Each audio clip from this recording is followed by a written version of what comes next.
செந்தில் பாலாஜி மந்திரி பதவியை ராஜினாமா செய்திருக்கிறார்.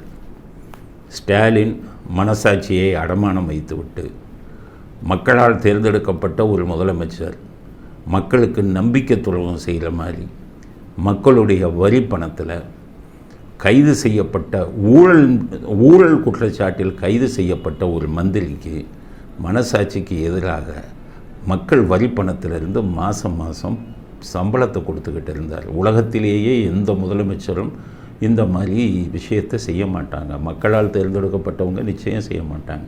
அதுவும் ஜெயிலுக்கு போயிட்டார். ஜெயிலுக்கு போனதுக்கப்புறமும் அவருக்கு மந்திரி பதவி கொடுக்குறாருன்னா மனசாட்சி, இப்படிப்பட்ட ஒரு மனசாட்சி இல்லாத மனிதரை எங்கேயுமே பார்க்க முடியாது. பதவிக்கு வரும்போது பதவி வரும்போது பணிவு வரணும். வள்ளுவர் சொன்னதே அதுதான். பதவி வரும்போது பணிவு வரணும். இவர்கிட்ட பணிவு மட்டும் கிடையாது, மனசாட்சியை அடகு வைக்கக்கூடிய ஒரு மனிதர் நம்ம நாட்டுக்கு முதலமைச்சராக வந்திருக்கார். கவர்னருக்கு இலாக்கா இல்லாத மந்திரின்னு சொல்லி ஸ்டாலின் அனுப்புனார் செந்தில் பாலாஜிக்கு. கவர்னர் ஒத்துக்க மாட்டேன்னு சொல்லி அதை பெண்டிங்கில் வச்சார். அப்போ சட்டத்துக்கு எதிராக, ஸ்டாலினுக்கு சட்டம்னா என்னென்னு தெரியாது, சட்டத்துக்கு எதிராக என்ன பண்ணுறாரு, பிஸ்னஸ் ரூல்ஸ். ஏன்னா கவர்னர் தான் ஒரு மந்திரியை நீங்கள் லாக்கா கொடுத்தீங்கன்னா அவர் தான் அனுமதிக்கணும். அதை தூக்கி போட்டுட்டு பிஸ்னஸ் ரூல்ஸ்னு புதுசாக ஒன்று வச்சு ஜெயலலிதாவை காரணம் காமிச்சார். ஜெயலலிதா ஒரு மந்திரி அப்படி தான் பிஸ்னஸ் ரூல்ஸில் பண்ணாங்க. ஜெயலலிதா அதை என்ன பண்ணாங்கன்னா, கவர்னர்கிட்ட இருந்து வர லேட்டாச்சு. லேட்டானதுக்கப்புறம் சரி தற்காலிகமாக கொடுக்கணுன்னு அந்த ரூல்ஸில் கொடுத்துட்டு கவர்னர்கிட்ட இருந்து அப்புறம் அனுமதி வந்துருச்சு.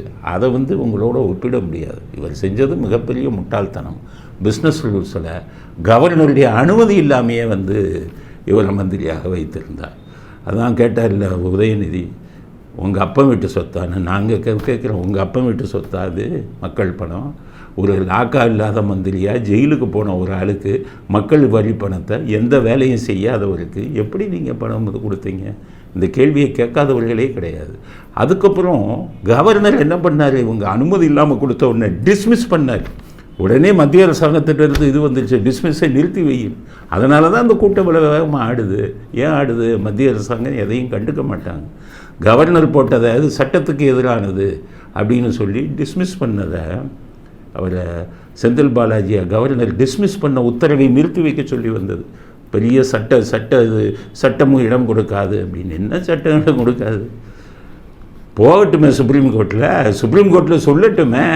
வேலையே இல்லாமல் இருந்த மந்திரியாக இருந்தாலும் மக்கள் வரி பணத்தை கொடுக்கலாம் அப்படின்னு சொல்லட்டுமே சுப்ரீம் கோர்ட்டிலலாம் சொல்கிறேன். மக்களுக்கு நீங்கள் பதில் சொல்லணும். வெறும் சட்டத்துக்கு மட்டும் பதில் சொல்ல முடியாது. விட்டுருக்க வேண்டியதான மோடி.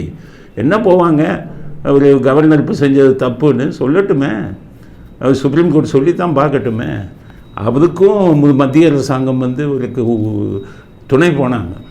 அந்த குற்றச்சாட்டை வைக்க விரும்புகிறேன். அதுக்கப்புறமும் ஹைகோர்ட்டுக்கு வழக்கு போச்சு. ஹைகோர்ட்டில் என்ன சொன்னாங்கன்னா, அவரை லாக்கா இல்லாத மந்திரியாக வைக்கணுமா, மக்கள் வரி பணம் போகுது, அதனால் அவர் அந்த லாக்கா இல்லாத மந்திரியை விட்டு அவரை நீக்கலாமே அப்படிங்கிறத உத்தரவாக போடல, ஒரு கருத்தாக சொன்னாங்க. இந்த சமூக விரோத கூட்டம் அதையும் காதில் போட்டுக்காம அப்படியே விட்டாங்க.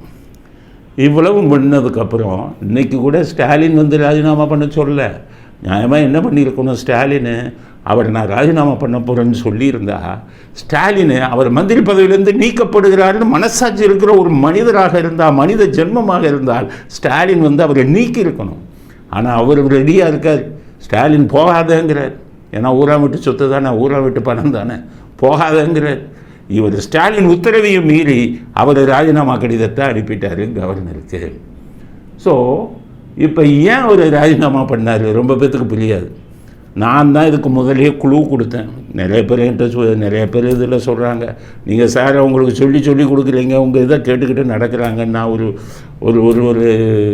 இவருடைய ஜாமீன் நிராகரிக்கப்பட்ட போது ஒரு வாரம் 10 நாள் இருக்கும், என்னுடைய வீடியோ எடுத்து பாருங்கள். இவர் ஜாமீன் நிராகரிக்கப்பட்ட போது சொன்னேன், நல்ல வேலை ஸ்டாலின் உங்களை லாக்கா இல்லாத மந்திரியாக வச்சார், உங்கள் ஜாமீன் மனு போகும்போது ஈடி என்ன வந்து சொல்கிறாங்க, இவர் அமைச்சராக இருக்கிறார், அதனால் சாட்சிகளை கலைப்பார், ஆதாரங்களை அழிப்பார், இவர் அமைச்சர் அதிகாரத்தை தவறாக பயன்படுத்துவார், அதனால் ஜாமீன் கொடுக்கக்கூடாதுன்னு வாதாடினாங்க. அப்போவே சொன்னேன், நல்ல வேலை உங்களுக்கு ஸ்டாலின் வந்து லாக் ஆகாத மந்திரியாக கொடுத்தது, அதனால தான் உங்கள் ஜாமீன் மனு எல்லாம் ரத்தாகுது அப்படின்னு சொல்லி சொன்னேன். இப்போ அவர் கொஞ்சம் உரைச்சிருச்சு. ஆமாம், சட்டத்தில் நம்ம ஜாமீன் கிடைக்கிறதுக்கு இந்த மந்திரி பதவியை நம்ம வச்சுருக்கிறது ஒரு பிரச்சனையாக இருக்குங்கிறத புரிஞ்சுக்கிட்டு ஸ்டாலினுக்கு அது உரைக்கலை, செந்தில் பாலாஜிக்கு உரைச்சிருச்சு, சிந்திச்சிட்டார். இவர் வந்து இவருடைய ப்ரெஸ்டீஜை காப்பாற்றுறதுக்காக ஸ்டாலின் அவருடைய கௌரவத்தை காப்பாற்றுறதுக்காக நம்மளை மந்திரின்னு வச்சு நமக்கு கடைசி ஜாமீனே கிடைக்காம போயிடும்னு சொல்லி ஜாமீன் இனிமேல் கிடைக்க வேண்டும் என்பதற்காக, அந்த ஜாமீன் கிடைப்பதற்கு மந்திரி பதவி வகிக்கிறது ஒரு தடையாக இருக்கிறது என்பதற்காக, அந்த மந்திரி பதவியில் தான் இருப்பதால் நான் வந்து சாட்சிகளை கலைப்பேன்னு ஈடி வந்து கோர்ட்டில் சொல்கிறதுனால சுயநலத்துடன் நம்ம மந்திரி பதவி விட்டு வெளியில் வந்தால் தான் நமக்கு ஜாமீன் கிடைக்குங்கிறதுக்காக செந்தில் பாலாஜி ராஜினாமா செஞ்சுருக்காரு. ராஜினாமா செய்கிறதுக்கு முன்னாடி ஸ்டாலின் என்ன சொல்லியிருக்காரு, ராஜினாமா செய்யாதன்னு இருக்கார், வேணாம் அப்படின்னு.